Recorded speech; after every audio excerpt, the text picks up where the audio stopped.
आज हम सभी जो है किरात अर्जुनीयम में श्लोक 30 को पढ़ेंगे।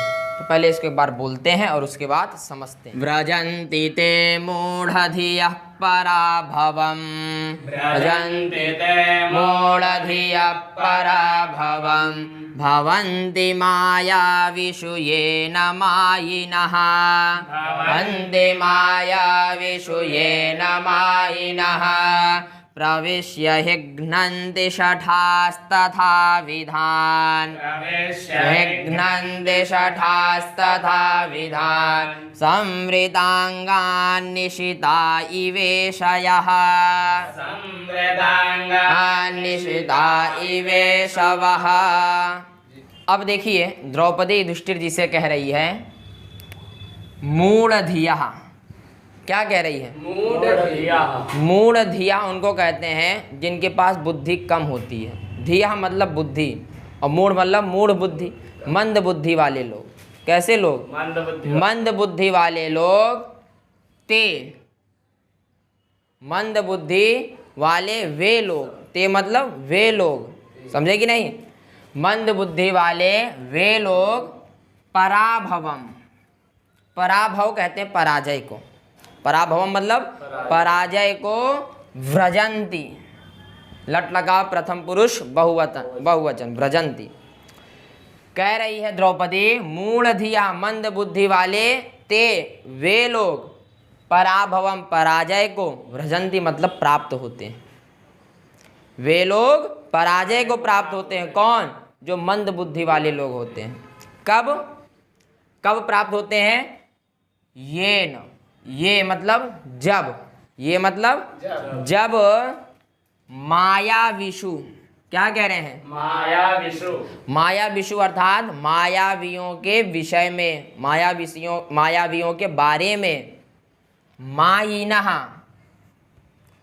मायाविषु मतलब मायावियों के बारे में अथवा विषय में, मायिनः मायावी, मायिनः मतलब मायावी, न भवन्ति नहीं होते हैं।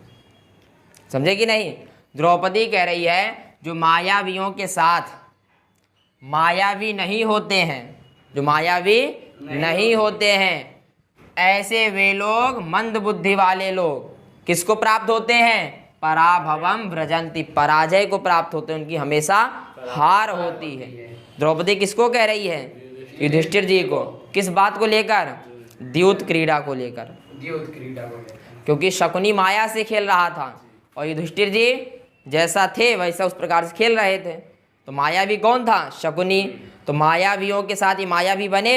नहीं बने। तो कह रही है ऐसे मंद बुद्धि वाले लोग हमेशा पराजय को प्राप्त होते हैं। किसको प्राप्त होते हैं? अर्थात तुम मंद बुद्धि वाले हो, तुम्हारी बुद्धि बिल्कुल नहीं चलती, ऐसा द्रौपदी कह रही है युधिष्ठिर जी को। और तीसरी चौथी में सुंदर सी बात कह रही है, कह रही हैं शठाह। क्या कह रही हैं? शठाह कहते हैं धूर्त लोगों को, खतरनाक लोगों को। कह रही है शठाह तथा विधानः, इस सा को वहाँ विसर्ग कर लेना है ना। तथा विधानः, तथा विधान कहते हैं उन प्रकार के लोगों को। तथा विधान मतलब उन प्रकार के लोगों, उन प्रकार के लोगों को, उन प्रकार मतलब जो अच्छे लोग होते हैं, निष्कपटी होते हैं, ऐसे लोगों के शठाह धूर्त जन, जो निष्कपटी होते हैं, अच्छे लोग होते हैं। तथा विधान मतलब जो अच्छे लोग होते हैं, ऐसे लोगों के प्रति जो शठाह होते हैं, मूर्ख जन, धूर्त जन होते हैं, खतरनाक प्राणी होते हैं, वो ऐसे लोगों के बड़े आत्मीय बन जाते हैं। क्या बन जाते हैं? आत्मीय। ऐसे लगेगा इनसे बड़ा इनका कोई मित्र नहीं है, इनसे बड़ा कोई अपना नहीं है। तो ऐसे समझे कि नहीं? शठाह मतलब ऐसे धूर्त लोग आत्मीय बन जाते हैं। किसके? तथा विधान उन लोगों के, अच्छे लोगों को। तथा विधान मतलब अच्छे लोगों के आत्मीय बन जाते हैं। कौन? शठाह मूर्ख जन अर्थात धूर्त जन, खतरनाक लोग। और जब आत्मीय बन जाते हैं तो उनके अंदर प्रवेश कर लेते हैं, वो उनके हृदय में बैठ जाते हैं कि नहीं भैया आप धूर्त हैं, मेरे को तो नहीं पता आप मेरे साथ अच्छा कर रहे हैं। तो ऐसे लोग मौका पाकर प्रविश्य उनके अंदर प्रवेश करके क्या कर देते हैं? घ्नन्ति मार डालते हैं। घ्नन्ति मतलब ये भी हन धातु लट लकार प्रथम पुरुष बहुवचन, हंति हतः घ्नन्ति, ठीक है। घ्नन्ति अर्थात मार डालते हैं, समझे कि नहीं। ही का अर्थ होता है क्योंकि, ही मतलब बात समझे कि नहीं। अर्थात द्रौपदी कह रही है अगर आप मायावियों के साथ मायावी नहीं होगे तो हमेशा पराजय को प्राप्त होगे, क्योंकि शठाः तथा विधानः, जो धूर्त जन होते हैं वो अच्छे लोगों के आत्मीय बनकर उनके अंदर प्रवेश कर क्या कर देते हैं, उनका नाश कर देते हैं। घ्नन्ति अर्थात नाश कर देते हैं। अब एक उदाहरण दे रही है, जैसे अंगान, क्या कह रही है, अंगान अर्थात शरीर। और कैसा शरीर, देखिए सा वहाँ विसर्ग हो गया तो यहाँ असमृतांग बन गया, समझे कि नहीं। असमृतांग मतलब निर्कवच, कवच से रहित होके ऐसे शरीर को, अंग अर्थात ऐसे शरीर को, जैसे ईशवः बाण, कैसा बाण, निशिता तीक्ष्ण बाण, जैसे उनके अंदर प्रवेश करके उनका नाश कर देता है, समझे कि नहीं।